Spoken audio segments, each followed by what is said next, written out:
And you worked there for about 2 or 3 years. U.S. Passport Office was located in it.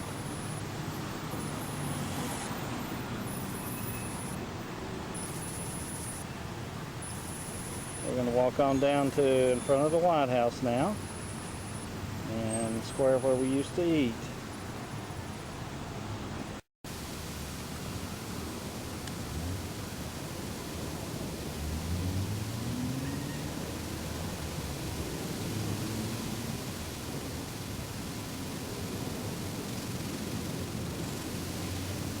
Here's Amy.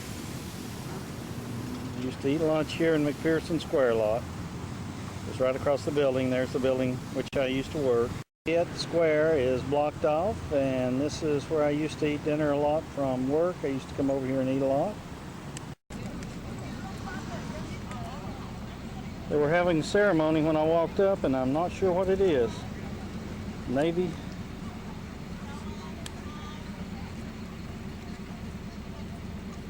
I'm not sure who it is. This is LaFont Plaza in front of the White House.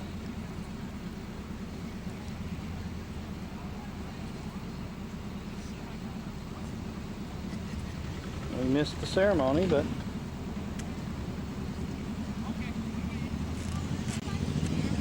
I ate lunch in this park many times when I worked up here. This was always the cleanest and nicest park. 67, maybe 68. It's hard to remember exact year, but I remember seeing it built. And that's the church where I had my first Holy Communion, and a lot of memories. My cousin's funeral was here, and just every Christmas and Easter was a big event here for us.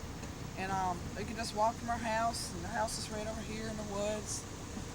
And we're fixing to go to Mass, and it'll be Joe's first experience, Catholic experience, so. Your house is right through the woods here, right? The house is right through the woods here. There's a path right in here. I saw the path right there. You can walk right into these woods. There's a path. You can walk right up behind the house here. And the path goes all the way to my school over here, to junior high school. And then over further over is my old Catholic school, my grade school I went to. That's right over here is Little Flower Catholic School. That's my grade school. I went to the 6th grade. I had all my religious training there. And that's the convent on the right. And that's basically all the whole parish right there. And I had all my Catholic education in it. A lot of memories. Okay, we're going inside now. We're getting ready to go to church, getting ready to go to Mass. And service is getting ready to start. Railing right here. You got it ready? It's going. Okay, this railing right here. And Steve was about 8 or 9 years old. He's walking across the top of it like a tightrope. And he fell off into that culvert there and broke his arm. And he had a cast on his arm. I'll never forget that. It's one of the crazy things my brother Steve did. And over here is where the church was. There's a date on the church when it was built, and I remember seeing it built when Tony was born in 1967. So church used to be in the school, but this is church has been all the same as it used to be. Maybe been remodeled a little bit on the inside, but still the same on the outside. And we lived by that church bell. That church bell was our clock. When that church bell rang at 6 o'clock, we were to be home by dinner time. And in the morning, church bell rang at 8 o'clock, or by 7 or 8 o'clock in the morning, we had to be ready for school when the church bell rang. So that was like our clock, this church bell. Okay, we're going in now. So we're getting ready to go in now. Crucifix is still the same.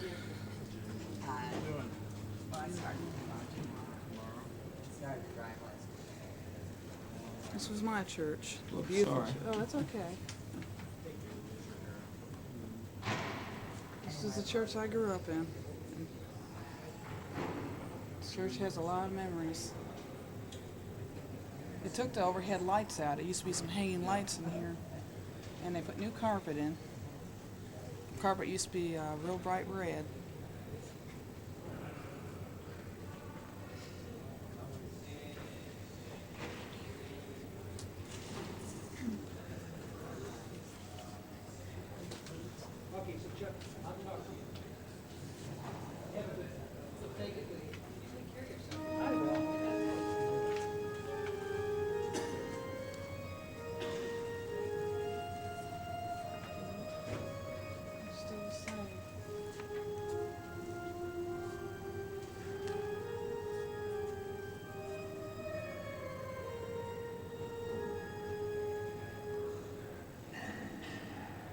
Where did you go for confessionals?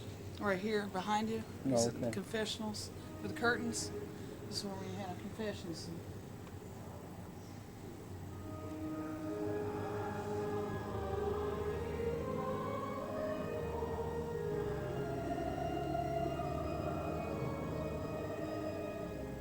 We don't have a seat. Okay.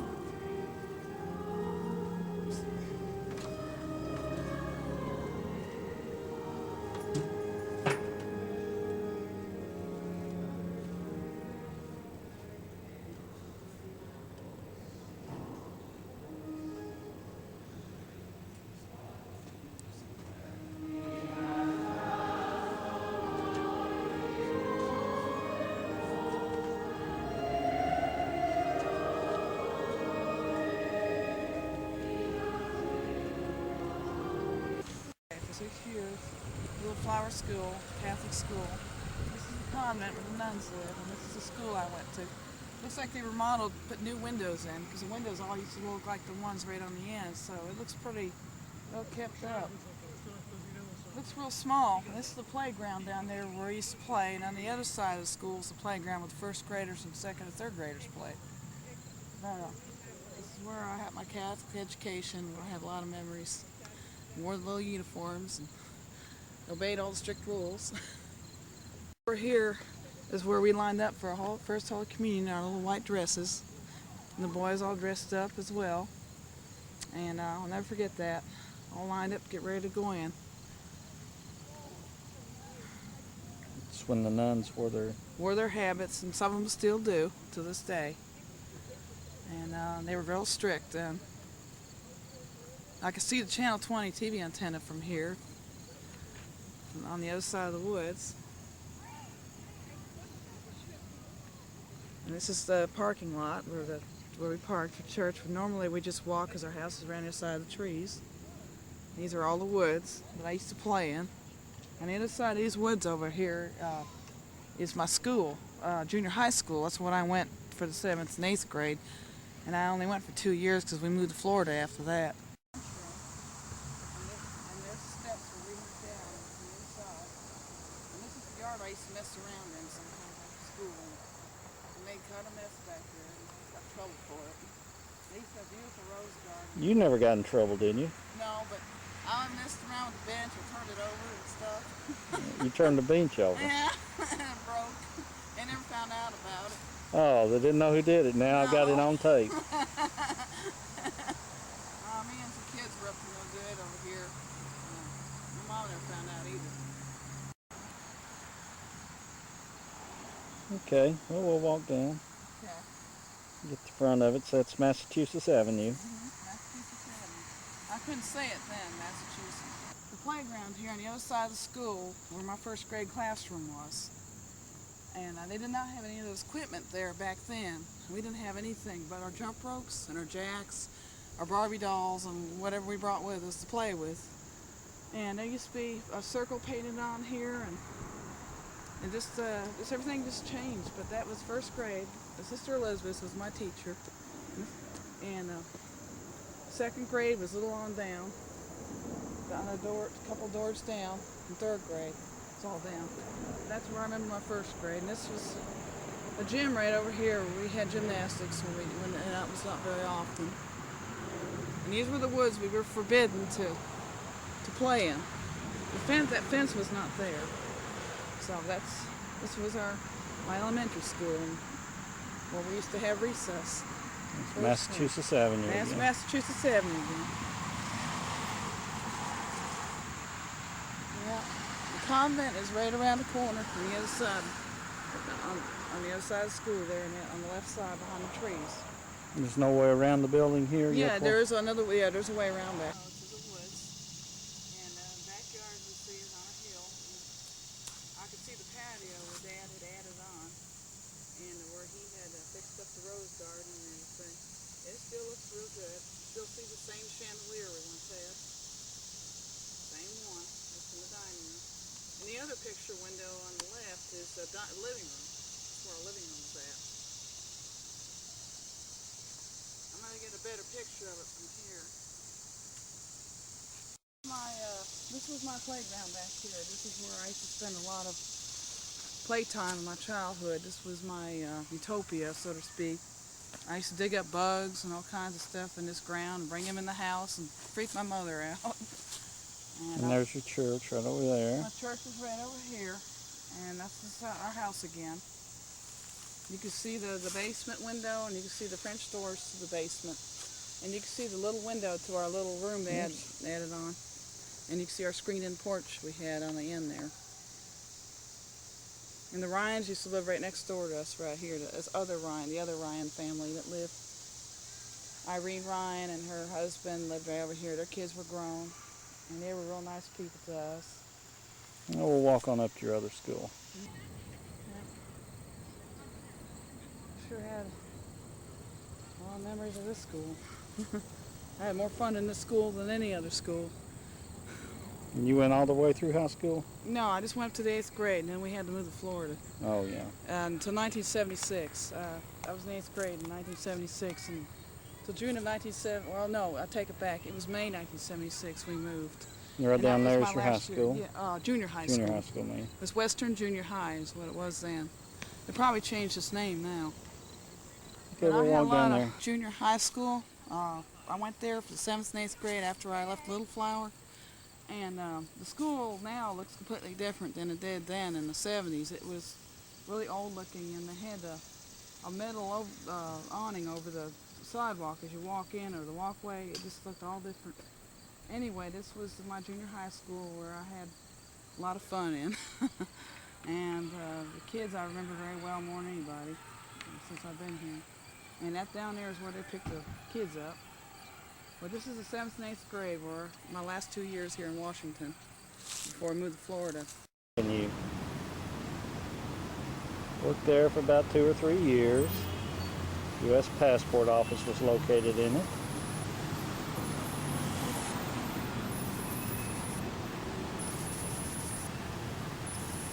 We're going to walk on down to in front of the White House now, and square where we used to eat.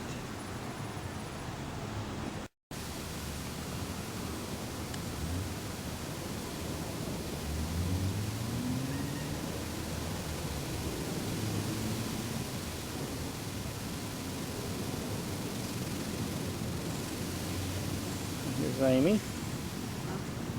We used to eat lunch here in McPherson Square lot. It's right across the building. There's the building which I used to work. The square is blocked off, and this is where I used to eat dinner a lot from work. I used to come over here and eat a lot. They were having a ceremony when I walked up, and I'm not sure what it is. Navy.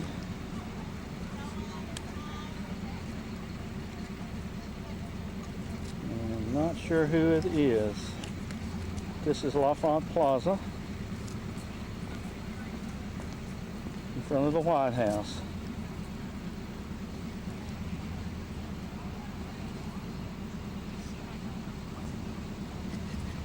We missed the ceremony, but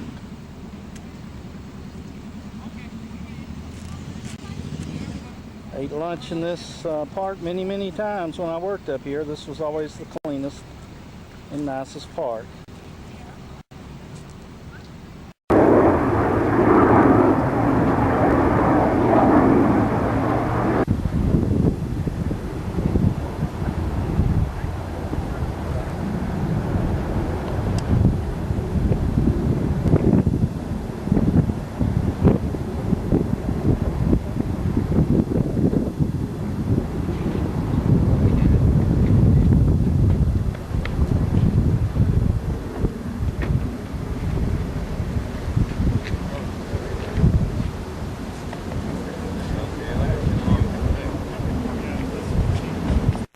Not try to get out here on the 11th.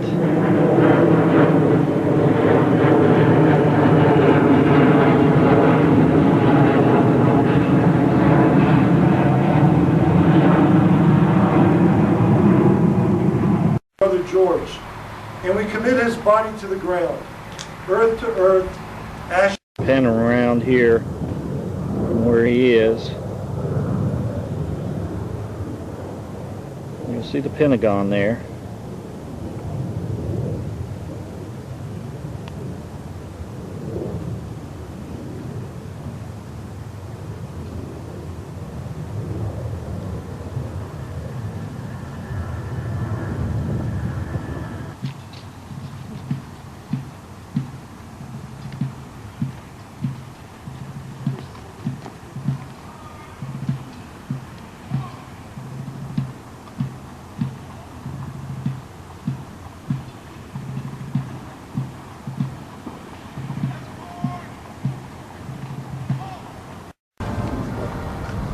At this time, would you please stand for military honors?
To especially mention three of George's closest DS buddies, Bill Durso, Jim Sweeney, and Lou Kachulis.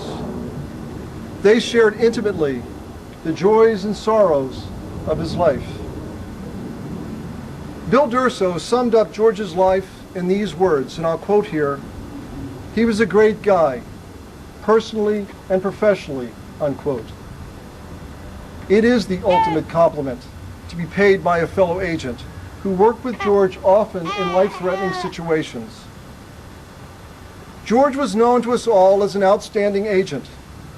He served with distinction as our SAC in our Washington field office and as an RSO in Karachi, Belgrade, Bonn, Pretoria, Ottawa, and Taipei. George was universally accepted by his peers as an outstanding law enforcement officer. He stood out in his profession. At the same time, he was a people person who respected and enjoyed the company of persons from other cultures and other nations. In fact, at the time of his death, George had a list of 140 people worldwide that he regularly contacted by way of email. George was our man for all seasons. He was a man who enjoyed history. He loved classical music and the opera. George was a man who gave us texture. He gave us vitality. During his career, George contributed not only to the professionalism of DS, but to the morale and quality of those of us in the Diplomatic Security Service. Take, for example, George's work as the administrative coordinator of our training center in Marana, Arizona, in the late 80s and early 90s. At that time, Marana was a critical operation for us. We were bringing in hundreds of agents, new agents, into the service. George understood the importance of this calling, and we knew we were in good hands with George at the helm. The result today is that generation of agents is a rising influence in DS, a proud tribute to George Payne's inspired.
family, we have lost a wonderful husband, a great father, a beloved brother, and a true friend. We in DS have lost one of our finest. It is only fitting that in his memory we celebrate his life. May God protect us all.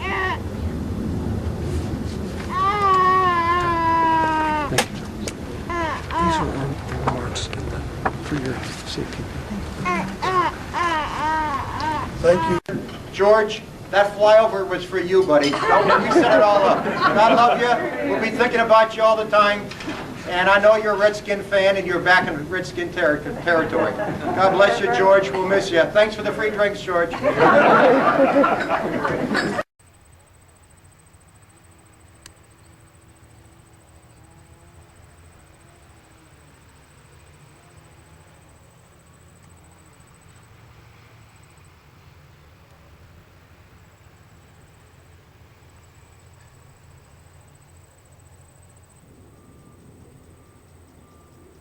This would be the mast of the USS Maine.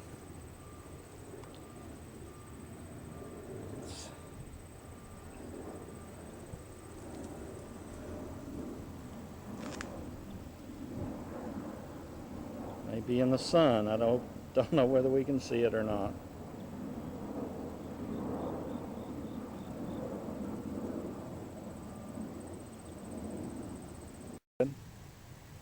It's more or less one of the highest points, I think, in Arlington Cemetery.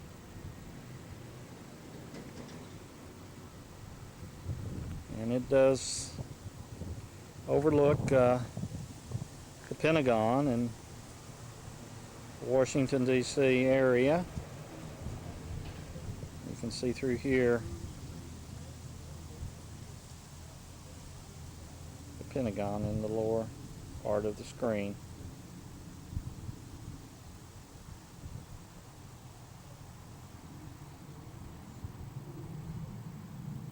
Walk on down through here. Walked a little further down here at the tomb of the unknown Civil War dead, and you can see a little clearer the crane that I saw earlier from my brother's grave, almost. Rebuilding the side of the Pentagon that was hit. It looks out over the Washington area.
This, of course, is all inside the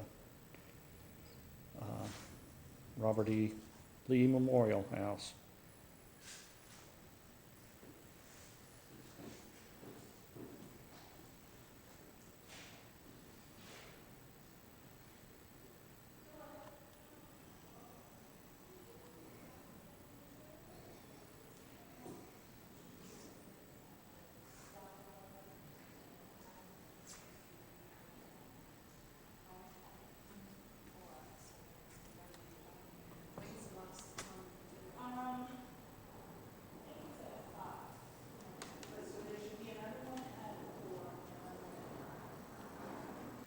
Begin.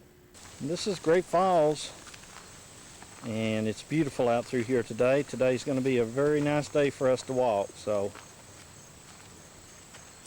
Amy and I are going to take a walk down this canal area and then back up the river, and we'll get a shot of the gorge, the canal, the Great Falls Gorge out there. I can hear it from here. Now, and it stretched all the way down through here, 1798. That's when it was first built.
Actual canals, I guess the parts that are remaining of them that are further on down on the canal system. And looking back up there, you'll see the holding basin Amy and I just walked through.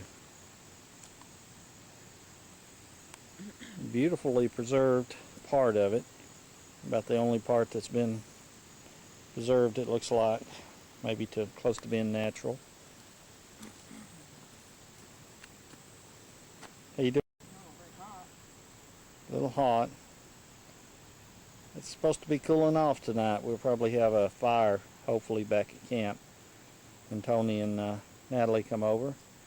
We'll walk over and see what this is. Okay, here's the national marker for the locks, and this is the first of 5 locks, it says.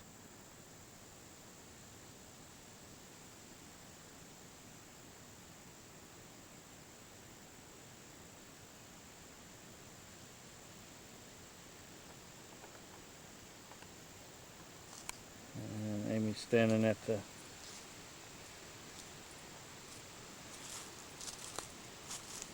move over just a little bit, honey.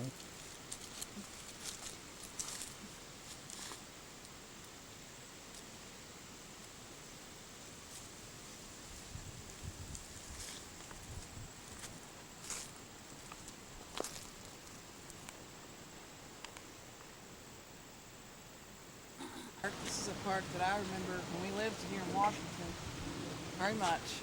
Back in the 60s, they used to have amusement park rides, and then later on, in the early 70s, they took them out and they took up the merry-go-round, which is right here My mother took his kids here one afternoon for a nice treat, and this is the old merry-go-round, which will probably still always be here. And we're going to take the rest of the afternoon to enjoy walking through it. And,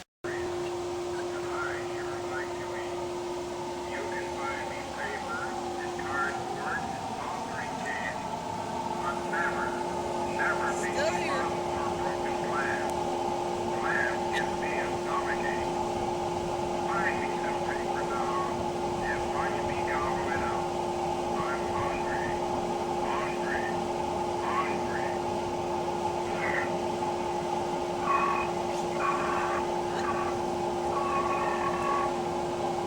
It's original, it's still here. I played and slid down on it. Everything else here seems like it's all been replaced.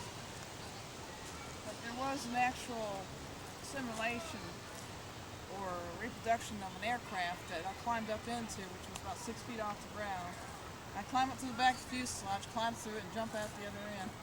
I was too scared to jump off of it, man. I was too high up. That looks like the original, one of the original pieces that was. Please ask the captain or crew about the return trip schedule, and be sure to get a reporting pass. Okay, we're going to stay a couple hours in Georgtown from our riverboat cruise, and we're walking up toward Wisconsin Avenue, and here's the canals along the back streets of Georgetown. There's beautiful Amy. Her bouffant is not messed up. Not on the boat, I hope. And there's canal. Comes on up. I see the lock, canal. Yeah. And up this way is the main street. I guess it would be K Street.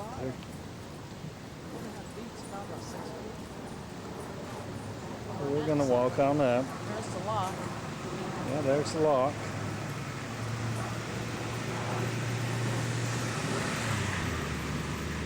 It's an old canal. And look, you can see the bottom.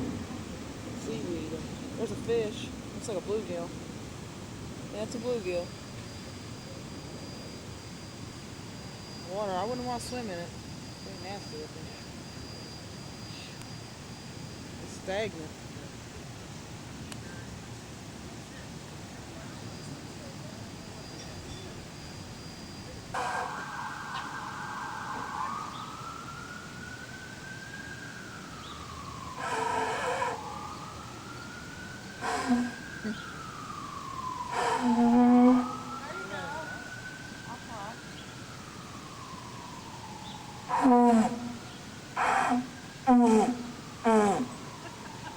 Alright, you try it.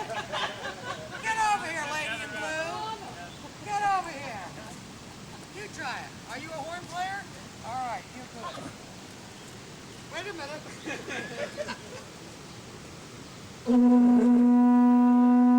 Yay! You gotta do it 3 times. 3 times. No free tickets. Free cola!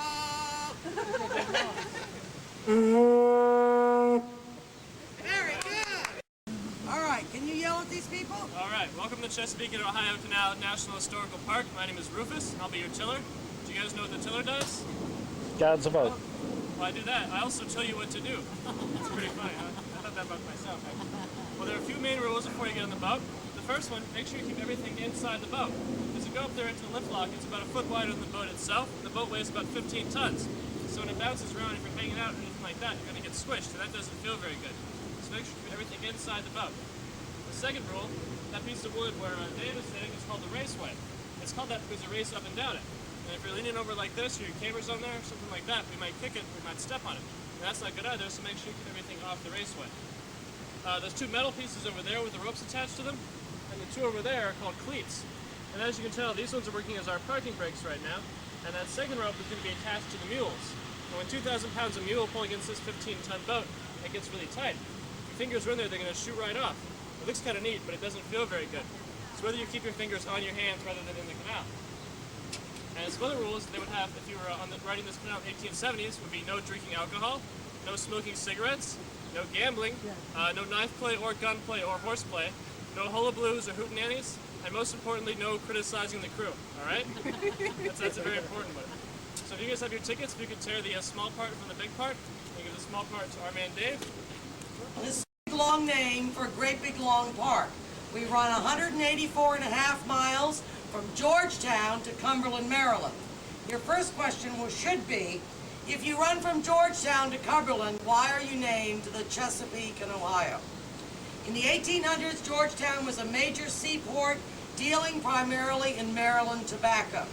And we wanted to increase the number of schooners that came into here, into Georgetown, the waterfront, because Alexandria, Virginia, right across the river, was our biggest competitor. Well, we looked out here and the Potomac River is 90 feet deep. If you go 16 miles upriver, you hit the Great Falls, which is exactly what it sounds like. The Potomac River drops 70 feet in one spot. Nowadays, Olympic kayaking teams go out there to practice, but you cannot put a big schooner on a 60-foot drop on a river. So we had to try something different. The Erie Canal up in New York had just been completed in the 1800s. Didn't take very much money and didn't take long to build. And it made New York City an international seaport. So the merchants of Georgetown said, get us a canal.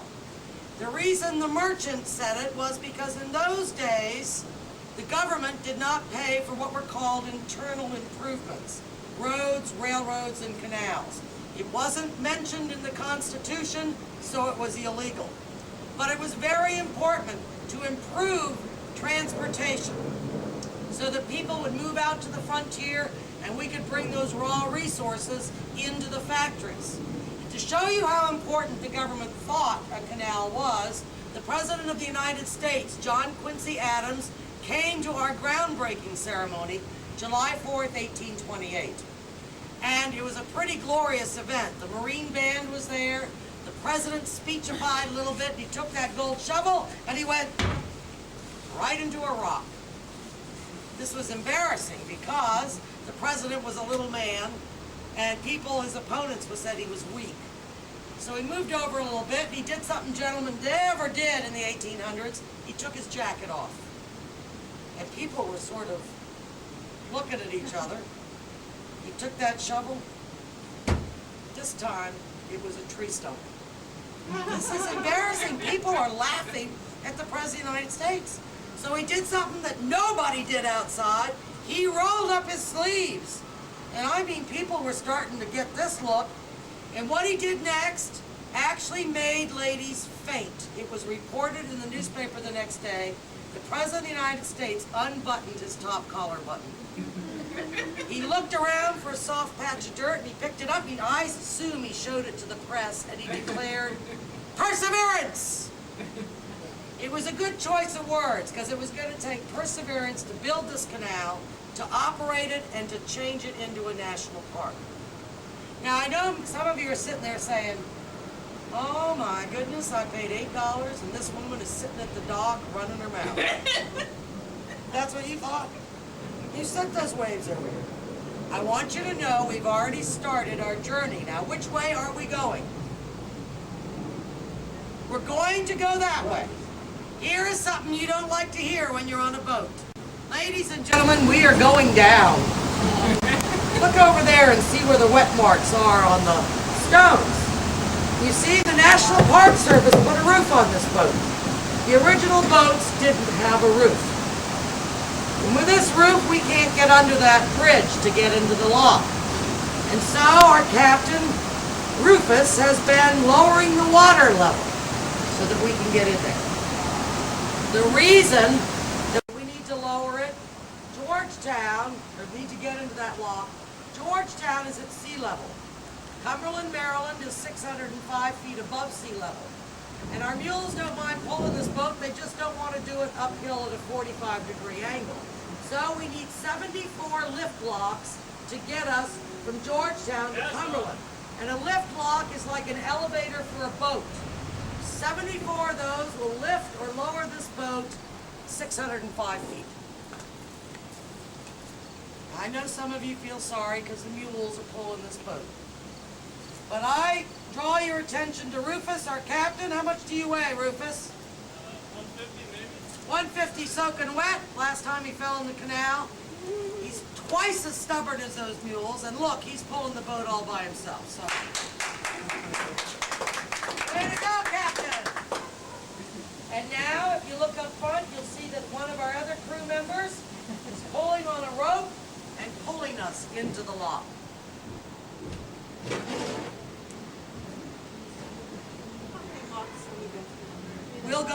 We'll go through this one twice, going out and coming back. Of the 74 lift locks on this canal, only 3 are still operational. 2 here in Georgtown, the one that we're going into, and the one behind us. In the fall, when we dry dock our boat, we go down through that lock. So if you ever see the boat going through this lock, you've got us on a rare day.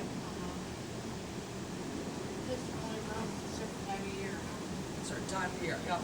Then there are 4 little doors in each of the big gates. They're going to close the gates behind us.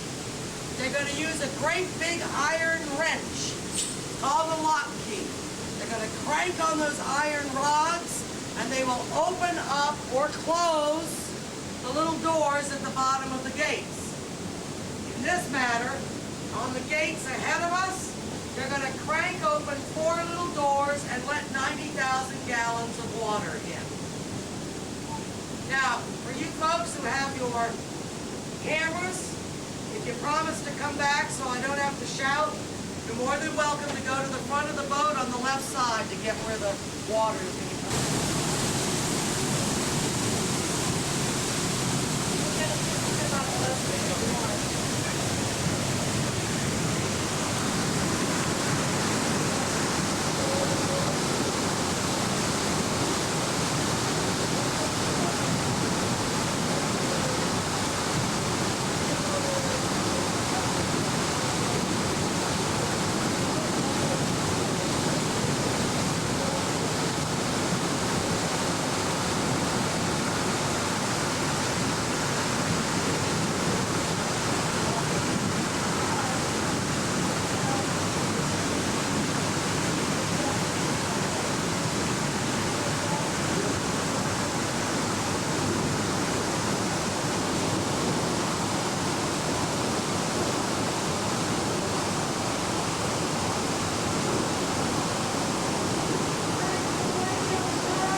From the rope.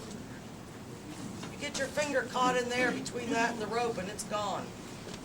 So if there's an aqueduct, that's a bridge for boats. It's a bridge that has water in it and boats can go across. We have one up at the Monocacy Aqueduct that has wrought iron railings, and they are almost sawed in half from rope burns.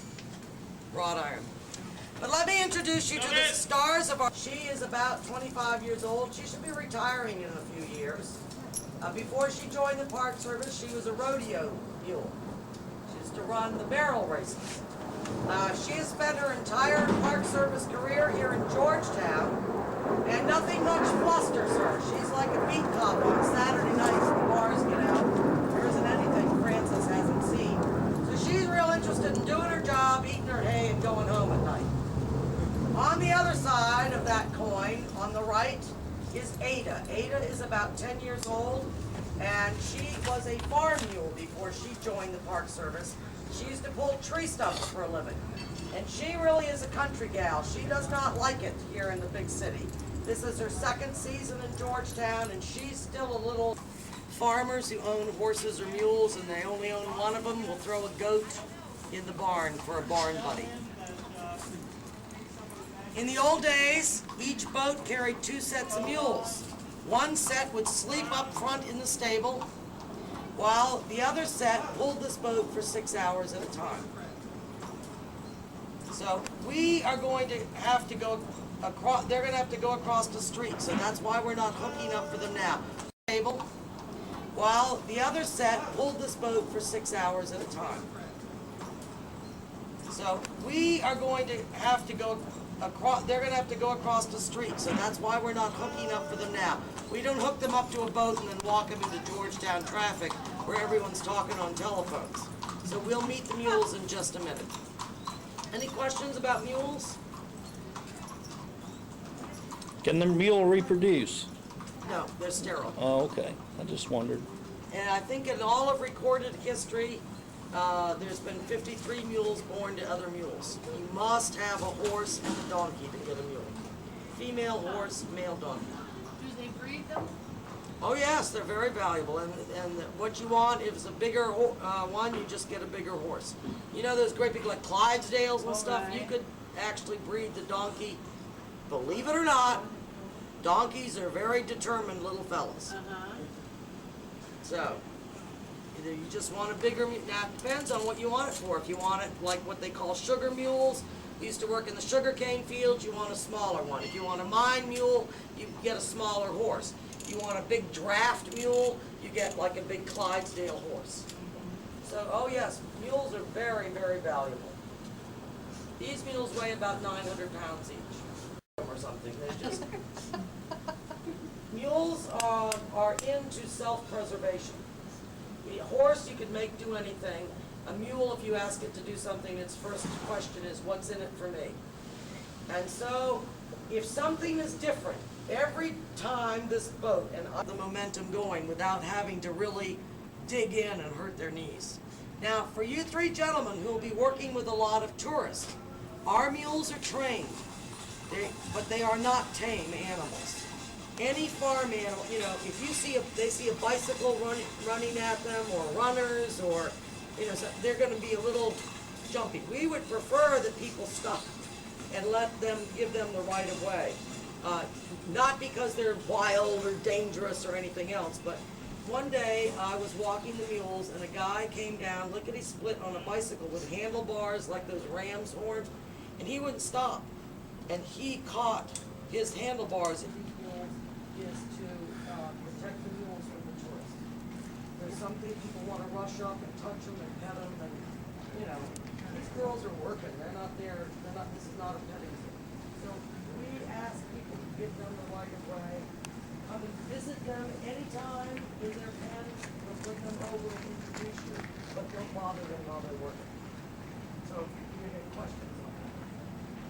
This building here behind us, the Sea Catch Restaurant. Started its days as a coal company, and it was bought by a man named Herman Holleran. And Mr. Holleran was taking a train ride one day, saw the conductor punching information in the ticket. Start here, go there. Price of the ticket. And he said, hey, I could use that to punch information into cars, like the census. What's your name, what's your age, where were you born? He had a tabulating machine company.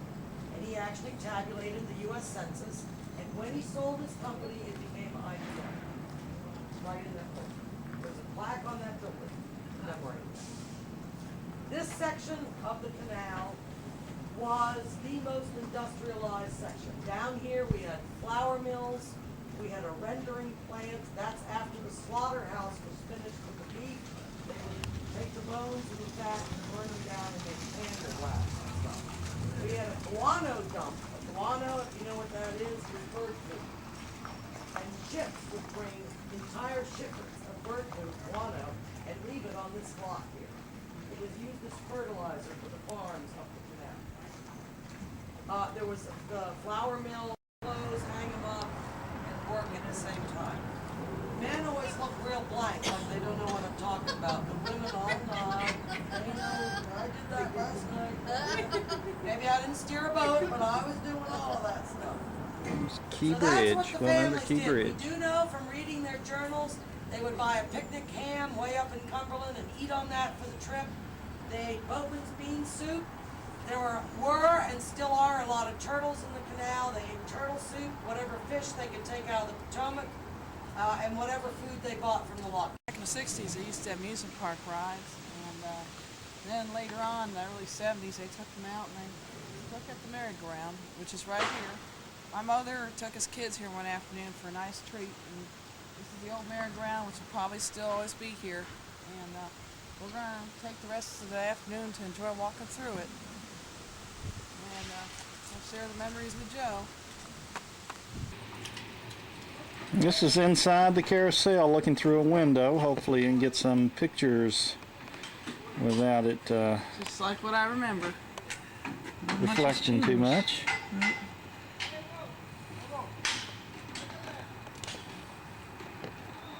Glen Echo. And we go carousel.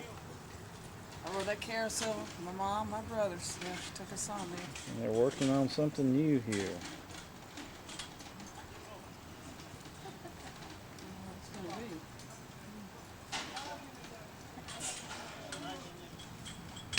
Walk on over to this building. Had the bumper cars, huh, Amy? Yeah. And then there was some sort of adventure theater over here. Yeah, there used to be a petting zoo, small one. Changed a whole lot. They're building new stuff in here. Back around to the carousel.